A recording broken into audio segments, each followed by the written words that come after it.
নমস্কার বন্ধুরা, আজকের রেসিপি ভেজিটেবিল পরোটা।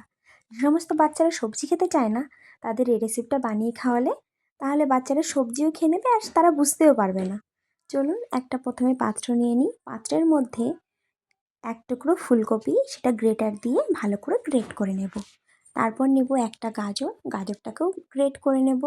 আর নেব এক টুকরো সিদ্ধ আলু, আলুটাকেও গ্রেট করে নেব।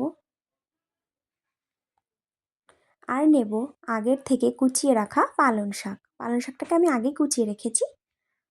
আর নেব 2-3 কোয়া রসুন, রসুনটাকে গ্রেট করে নেব। আর নেব কাঁচা লঙ্কা, লঙ্কাটা আপনারা আপনাদের পরিমাণ মতো দেবেন। এবার খুব ভালো করে মেখে নিতে হবে। মাখা হয়ে গেছে, এবার তার মধ্যে আমরা 1 বাটি পরিমাণে আটা দিয়ে দেব। আটা দিয়ে আমরা খুব ভালো করে মেখে নেব।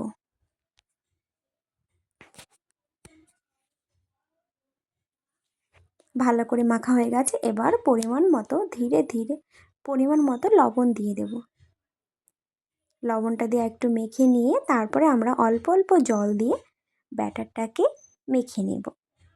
একটা ঠিক ব্যাটার করব, খুব পাতলাও না খুব মোটাও না। আমাদের ব্যাটার রেডি হয়ে গেছে। এবার কড়াইতে সামান্য ঘি বা বাটার, আপনারা যেটা পছন্দ করেন সেটা দেবেন। দিয়ে আমরা 1 চামচ ব্যাটার ঢেলে দেব। চামচের সাহায্যে ব্যাটারটা হালকা হালকা করে প্রেস করে নিলে দেখবেন গোল হয়ে যাচ্ছে সুন্দর করে।